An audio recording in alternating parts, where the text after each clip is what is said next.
Hello, welcome to Mature Living. My name is Grace Ortiz and I'm an instructor with the Senior Adult Program. Today, Mary Yanez is not able to be with us. She's a little bit under the weather and we're sending her a big hug, wishing her to get well real soon. Today we'll be providing lots of information about senior information and support groups and things that we can do to help our seniors. And today I'm really excited because we've invited Miss Nancy Calvin with the El Paso Traumatic Support Group. Miss Nancy, welcome and thank you for coming and being a part of our program today. Thank you very much. I'm very excited to be here and to help other people find out more about a support program for brain injury. Could you tell us what your program is all about? Give us some information. Our program is one which has been started in other parts of the country, and we have been involved in the last probably 7 years. And we've been actively having a walk on the March 4th, approximately, every year. And it's to help raise funds and also give people a chance to actually get their family member or a friend out for a walk who might not be as able to do the walk. And it's a positive, fun experience, and we do outreach throughout the year and monthly. Could you tell us more about the walk? Where is it going to be at? Well, this walk actually has taken place, it's the 4th of March. So by the time that we actually know about this, it will have already taken place. And we're having a lot of people support the program, making donations, as well as making the effort to volunteer. We have members from different organizations which have done this. Student organizations, as well as we have some members from Starbucks that are actually coming as volunteers. So they're involved. So tell me, do you all, is it just individuals who are part of the support group, or do you all need volunteers? Especially when we have a walk, we need volunteers to help pass out water throughout the walk, as well as people that help with registration and people that help with helping me make sure people get coffee safely, that there's a top on it, that they have oranges, or is there a way to open the oranges or the packages up if they're not able to do so easily. It's mostly a fun type of activity for spring. It's throughout the United States. This week, on Monday, the 27th, we went down to the county and saw the members of our county, and they talked to us and talked to members from Memphis who are recovering.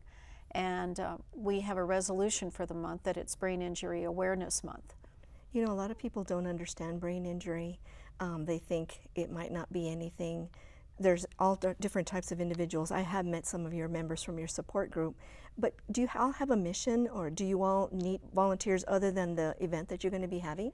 Monthly, when we get together at our meeting down at the Memphis office on Donovan, we do reach out to people that want to come. For instance, someone who is a teacher in Las Cruces found out about us, and so she's bringing her mother who's recovering from having a stroke. We also have people that unfortunately have fallen out of a tree when they're cutting limbs and they hit their head, and so they're recovering. We also have people that have had West Nile virus. Really? And yes, one of the fellows that was on the board down in Fabens, when I first went into Memphis, he was recovering as an outpatient coming into Memphis. So Nancy, give me some information. You said you all have a support group that meets monthly. Right. How often do you meet? Where's the location and time? Because I'm pretty sure we might have someone out there who might love to be able to go to one of your meetings. Right. It's always the second Tuesday at 6:30 at night at Memphis. They have a longer name, but it's Memphis Neurological. And they meet on Donovan, and it's right near where we have the Desert Botanical Garden, as well as the El Paso Water Utilities is further on down the road. So that's the location. I don't know the exact address, but that's where it's located.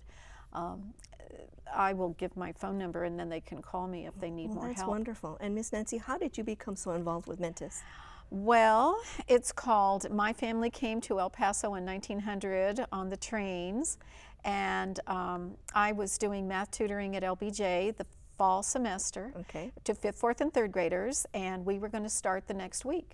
So between Christmas and New Year's, I was going to go just get some exercise, go to the History Museum at 10 o'clock, walk with the group down to where Mancetta used to have his sign down at the far end of the east side of downtown, eat lunch, walk to the train museum, train station, and back. And there was a lady coming down San Antonio Street who made a rapid left turn out of the right-hand lane onto Durango as we were looking at the side of the train museum. And the man that was in charge of the train museum was pulling me out of the way. He fell, hit his head, and I flew 10 feet and hit my head. Oh my goodness. So I lost hearing. So you're a miracle today, being here with us. I am. I have been so blessed to be here, and all the people, all the medical people, the encouragers, the family members. Well, you know what? I'm very impressed that you took a negative and you turned it into a positive. You're now involved. You're able to make a difference. Tell your story. Tell people about how this group has helped you. Exactly. Again, I'd love for you to be able to one more time. It's Saturday, March the 4th, and it's going to be at Ascarate. Right. You guys are having a walk to raise some funds to help your support group. Right. The other thing that you were going to mention is your contact information. My contact information is it's 915-422-7279. And you don't mind anybody calling to find out about your group? No, that would be fine. They do need to know that when this airs, the walk will be over. But we also have something coming up at the end of March called Light Up America, and it's for brain injury, and it's on the 31st in the park area on Rim Road. And we actually have little, like last year we had little things we made to hold the light, and it's the little light where you push the button where it lights up itself with a butterfly on it. We don't pollute the atmosphere or anything like that, but it's to support brain injury across the country, and it's the date across the country. So at what time on the 31st? That one is in the evening about 6:30. Oh, that's it. And then you know what, the view on Rim Road, you can go out there. So if you all would like to support Miss Nancy and go out there and be a part of this event, that would be great. Well, our coordinator for that is Virginia Francis, who was a kindergarten teacher at LBJ, and her son had been playing football in 8th grade and was hurt because there wasn't enough air in the helmet. And so Patrick is having 40 people on his team when he walks. Oh, that's with the awesome. group. And I've met Patrick. He's an amazing young man. Yes. Miss Nancy, one more time, give me your cell number so they can make sure they have it. Okay, it's 915-422-7279. I want to thank you, Miss Nancy, for coming out and giving out this information. It's so important to get involved and be a part of your community. Absolutely. And again, you're a miracle person and a blessing to the community, and we appreciate you. Well, thank you so much for being a part of it. Thank you. It's my pleasure. Thank you.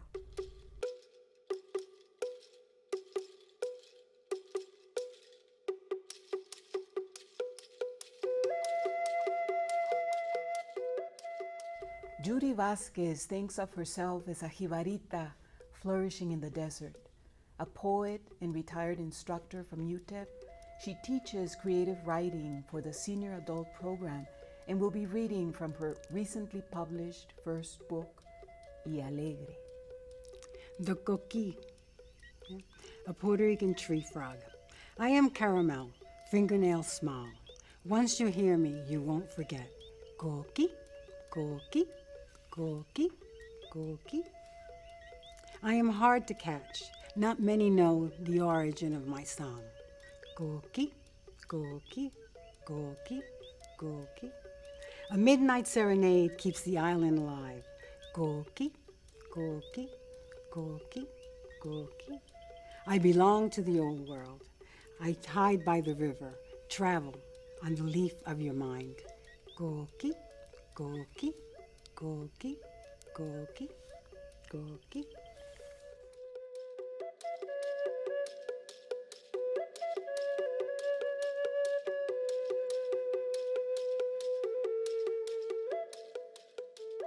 Welcome back.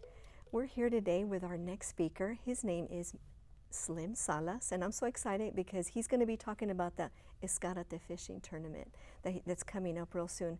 Mr. Salas, welcome. I appreciate you coming and being here and telling us all about your event. Tell me more, because I'm going to tell you, I was a part of it a few years back. I enjoyed it. I was a spectator, I'm not going to lie. I had a niece and my husband who did the fishing, but I was kind of a spectator. But I was just amazed at how many people went out there, families. They had such a good time with it. And you have the opportunity today to tell us all about it and get more people to join you that day. Thank you. First of all, thank you, Ms. Ortiz, for having us. Once again, it's that time of the year where we want to get kids outdoors. It's a fishing derby for children. It's through the Ascarate Fishing Club, the County of El Paso, Texas Parks and Wildlife, Fishing Future, and some other sponsors come in and help us with this. It's a fishing program. You know, we visit schools, we teach fishing to kids, but this is their opportunity to go out there and be able to fish. It's absolutely free. We provide the poles, we provide the bait. We're going to give them T-shirts. They get, actually, Sonic has come in and will be giving away the hot dogs, and we have prizes. Now, the kids do need to be between the ages of 3 to 16, and that's by state law.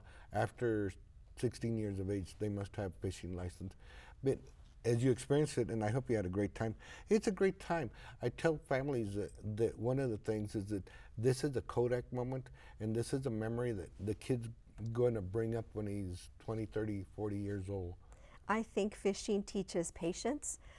It teaches you, a skill, and individuals don't realize it. And I was truly, truly blessed in watching little babies, I'm talking 4 or 5-year-old, when they would catch their little fish with their little toy reel, they were catching fish with that type of reel. And they were so excited. I was like clapping for them and so excited because they had caught a fish. Is there any charge for those children going out that day? No, everything is absolutely free. The only charge there is to enter the park, but that's out of our control. That's through the county. There's no charge for anything. Like I said, everything is free. We welcome families. We want families out there. One of the things that I tell parents is that this is a good time to also kind of use the time to communicate with your children. Get a conversation going. It's fun. We're not going to guarantee that they're going to catch, but then catching is another thing. That's kind of like the cherry on top of the cake, if you will. No kidding. That's exactly what it is, a cherry on top of the cake. But it's just it's fun for the kids. I've been doing this for 3-4 years now, and I got to tell you, it's amazing to see a child get out there and fish. And like you said, a lot of the grandparents are real thrilled to have the children there, and they get excited, just as excited as the child. I did want to mention that this one being March the 12th. March the 12th is on a Sunday. Normally we do hold them on Saturdays, but this one is going to be held on a Sunday. So why did you change it? Because it was always on a Saturday. I'm out in the community, and I've had parents come up and tell me, well, you know what, I work on Saturdays, we can't make it on Saturdays, so we want to kind of test the waters, if you will, and see how it goes on, so that maybe we can split them out throughout the year. We have this one, of course, March the 12th, and then we have 3 other ones, which are going to be, if you want to take note, it'll be May the 13th, it'll be August the 12th, and October the 14th. Wow, so you guys are going to be real busy all year long. But you know what, again, I think it's so important. Nowadays, parents are so busy. They're out there trying to take care of their thing. It's work, it's school, it's doing what we need to do. And a lot of times that family time is forgotten. It's a thing of the past. So I think a tournament like this is great for you to be able to get the families together, get grandparents out together, make it a family day. Sure. And go out there and give it a shot and learn fishing and have some fun and be out there. And again, you never know, you might catch a fish. You might. I'm still waiting to catch mine. Oh, you haven't caught one yet? Oh my goodness. Let me real quickly mention that if they need further information, they can call area code 915-790-3788. And tell me, you have sponsors. Again, tell me all about the sponsors. You have lots of sponsors. You know what? We've been very fortunate. We've been blessed. We have Academy Outdoors and Sports. We have Coles. We have, of course, Texas Parks and Wildlife is part of it. We have Fishing Future. We have Fort Bliss. We have Prices. All these people have been with us for many years. Well, that's amazing. And we have some other little sponsors that come in and help and whatnot. We welcome people to come out and volunteer and help us. And if they'd like to join our organization, we'd be more than happy to talk to them. And how do they become a volunteer or be a part of your organization? Would they call you? They can call that number. Could you repeat it again? Because a It's lot of people. 790-3788. Okay, perfect. Or they can show up to our meeting. We have a meeting once a month, which is the first Saturday of the month. And is it there at the park? It's there at the park. There's a little building, and you'll see the sign that says Ascarate Fishing Club. And they can just show up and be a part Right. of you all. It's at 9:30 in the morning. Well, Saturday. that's great. first. That's great. I think that's a great thing. So let me ask you this. You said you've been doing this for a few years now. Is it grown? Tremendously. Tremendously. So when I was out there, I'm not going to lie, it was a few years back, I could not get over the turnout. I'm talking the whole park, all around. Everybody was all lining the lake trying to get their share of a piece of the water somewhere around there. You know what? It grows and grows, but then a lot of these fishing derbies, it kind of depends on the weather also. You know, there are some times when the weather's not going to work with us. Well, and you know El a lot of Paso, people- one day we're super hot, next day we're super cold, and then those winds. But you know what? I'm going to believe that you're going to have a great day that day. I know we will. You- And we know the absolutely. kids will too. Yes, and they're going to have a great time. So again, if they want to participate or be a part of your club, they can call the number you just provided. Yes. No charge. No charge. We ask is that they be there at 7:30. They need to register. They need to register between 7:30 a.m. and 10 in order to participate in the prizes. Okay. They will fish till about 11:30, and then they'll be fed, and then there's prizes afterwards. And you said that everybody that registers and is a part of the group can get a free lunch. Correct. What are you going to be having? Hot dogs. Hot dogs, Hot dog everybody's chips and- favorite. That's great. That's great. We also have ice cream from Prices. You know, it's just. And then at the very end, this is the other part that I saw that I really enjoyed is you all had prizes. Yes. So you had little trophies, and then I got the biggest kick out of watching those kids go up and get their little trophy, and the ones that got the biggest fish that got the biggest trophy. I mean, I was just so amazed at how excited they were over getting their trophy. And through Fishing Future, we have some fishing rods that we're going to be giving away. Oh, this year. Oh, that's great. It's That's pretty great. neat. Well, one more time, I want you to give me the date, the time, and your phone number because we're getting ready to wrap up. I'm so excited, Mr. Salas. It's March the 12th, which is a Sunday. Kicks off at 7:30. It'll finish around noon. Okay. If you need more information, you can call it 790-3788. And they're going to be calling Jim Slim Salas Yes. at that number. Yes. Well, thank you so much for coming today. I hope all of you can come out and be part of that fishing tournament. Grandparents, get your grandkids, go out there and enjoy the day. Have a great time. Catch a fish, have some lunch, spend some quality time. Thank you again for Thank you. being here today. Thank you so Thank you much. very much. We'll be back.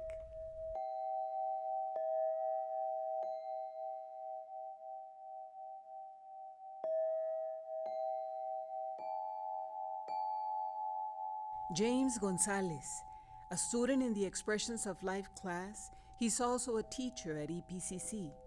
Mr. Gonzalez has transcribed the 1972 diary of his maternal grandmother, Luisita Torres, to share with his family as a time capsule of family history.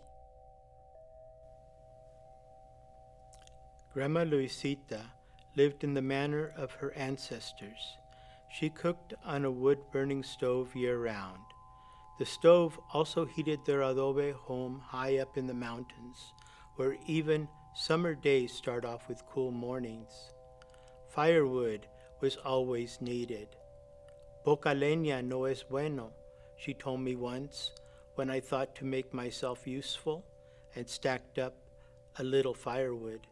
She needed a big pile, and often she worked at splitting the fire logs into the right size to fit in the wood-burning stove. Grandma kept the fire burning. If Grandpa Lalo built the fire, it was an event worth mentioning in the diary. Grandpa, like the rest of us, was used to being treated like a king by Grandma Luisita. The men in that mountain valley who lived by ranching had plenty of men's work to occupy themselves, such as logging, tending the cattle, horses, vehicles, etc. They were always busy, as Grandma documents in her diary. Since the stove was in the kitchen, it was her responsibility to keep it burning.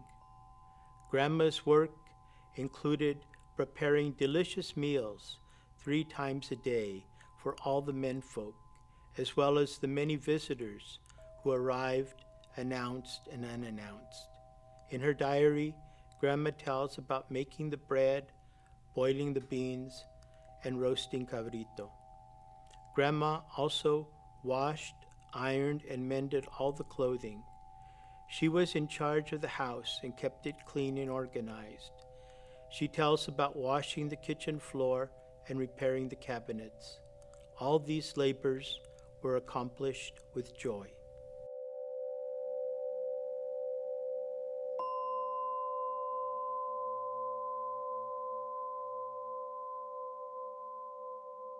Welcome back. We've got our last guest for today. Her name is Maria Perez, and she's with Volar. She's going to be talking to us about an event that's coming up. It's called Women with Disabilities Film Festival. It sounds like an amazing event. Welcome, and thank you for coming and joining us today, Miss Maria. Tell us all about your event. Thank you. Thank you for having us. This event, Women with Disabilities Film Festival, this is about the third year that we do it. And this is in honor of International Women's Day, which is March 8th. Okay. So in March, we kick off a Women with Disabilities Film Festival. The United Nations has acknowledged that women and women with disabilities are at the bottom of the totem pole. Oh, that's a shame. At the absolute bottom of the totem pole as far as disempowerment and marginalization. So the International Women's Day organization has a lovely website, and every year we put Volar's event as part of worldwide events to promote the achievements of women. So Volar promotes the achievement of women with disabilities. Oh, that's great. And you know, I think we need more of that in our community. I'm going to tell you the truth. I think that people with disabilities are usually forgotten. They're not acknowledged, and I think that your event is perfect, especially for acknowledging women in our community. I appreciate that you're doing that. I think it means a lot. So what would be the dates, and how long does it last? Is it just a day? The film festival starts on March the 8th, and it'll be March the 8th and then the following Wednesdays. So it's these 4 Wednesdays in March. Okay, every March. And at what time? Every Wednesday. Every Wednesday? From 1 until 4. From 1 until 4. And we will have the movie, and then we will have a discussion of how Volar provides services for people with living with that particular disability, as featured in the movie. And where would it be at? It's going to be at Volar Center for Independent Living at our conference room at 1220 Golden Key Circle. Okay. Here in the Cielo Vista area. And the types of movies, what do you think? Are they going to be interesting? Well, they're all going to be adult content. Okay. And one of the interesting movies that we're going to be having this year, more interesting movies, is a documentary called Sound and Fury about a family with deafness that chooses to use cochlear implants. And that's part of the dynamic of people seeing people as with disabilities as needing to be fixed or needing to be cured, when in fact it can be a cultural thing of living with a disability, as with the deaf community who has their own language and therefore has their own culture. So these films are going to be really, really geared towards those individuals, but in a way it's going to be able to enlighten them and educate them. Everybody's going to be enlightened. Everybody's going to be educated. Oh, that's a great thing. We have movies with mental health issues. We have movies with love and romance. And we have movies this year that will address homelessness. And that's another big topic in our community. You know, I've met individuals who, although they are homeless, this is what they have chosen and this is the way they want to live. But I'm amazed at sometimes their story. You know, everybody has a story. Everybody has a history. Everybody has a reason. And when I hear their story, I'm just like, why would you want to live like that? But there's always a story behind it. And there's always a story, and with a lot of issues in the disabilities community, it just all gets very complex. And Well, it's all if there about were doing one your thing, best. If with there were living- one thing that we could, one message that we would be able to give out to our community about persons with disabilities, what would you say it is? One message. Wow. Listen. Okay. Just listen. And think about the obvious. And people with disabilities are normal. Absolutely. We all have Absolutely. normal human programming. You know, I always teach our staff at Adult Protective Services, but I always try to teach people the sensitivity side of it, because a lot of times people are very insensitive. And you know, we're all the same, we're all equal, we all have feelings, we're all special, whether you want to see it or any other way. And I think that we need to learn to be a little more sensitive. And I'm going to explain to you why. I have a mom who has had several knee replacements, but I've watched when I'm with her at people when they see her in one of the scooters at the, okay, I know she doesn't look it, and they look at her like, why are you in that? And they'll give her the really ugly look. And I'm amazed. I'm amazed at how people are like that in the community. And absolutely right. We need to listen. And we need to understand that they are normal and that we're all equals and that you should understand that we all have a story. Yes. We all have a story. So tell me, are there tickets that we have to get? No, but I would appreciate if people would call and pre-register. Okay, so just so that I can have a head count. So again, of you how said much it's to every expect. Wednesday during the month of March. And it's, As of March 28th. okay, And then it's every Wednesday okay, until the end of the month. So that's 4 Wednesdays. okay. So it starts March 28th. March 8th. March 8th. You said 28th. I'm March sorry. 8th, and then every Wednesday after that, so it's going to be 4 Wednesdays. 4 Wednesdays. And you said it's going to be at Volar. At Volar. And then give me the address again, because you know. 1220 Golden Key Circle. And it's really close to off of Viscount, right around that Viscount, area, yes, right? right here. Okay. Ah. And then if they would be able to call you, or what number are we going to give them so they can Volar call? Center for Independent Living is 915-591-0800. And just say you're interested in the film festival, and the front staff answering the phones will be able to give you all the information you need. Well, I want to thank you so much for being a part of Mature Living today, getting this information out, for being able to get our community involved, because again, we need to get involved. Get out there and learn. And this is a big outreach. Also, March is March is National Social Worker Month. Okay. So we will be providing free CEUs to licensed social workers. Well, that's great information. One more time, free CEUs to all licensed social workers. They can go to this film festival, get the CEUs they need, learn a little more about this. Great topic. And I want to thank you for being a part of the Mature Living Show today. We're going to get that word out. I'm hoping all of you come out and be a part of this film festival. Again, thank you so much. We appreciate all of you for being a part of Mature Living and joining us today. We had some great speakers. Thank you again, Ms. Maria. You're welcome. And hopefully, Ms. Mary will be doing much better next time. Have a great week, and thank you so much.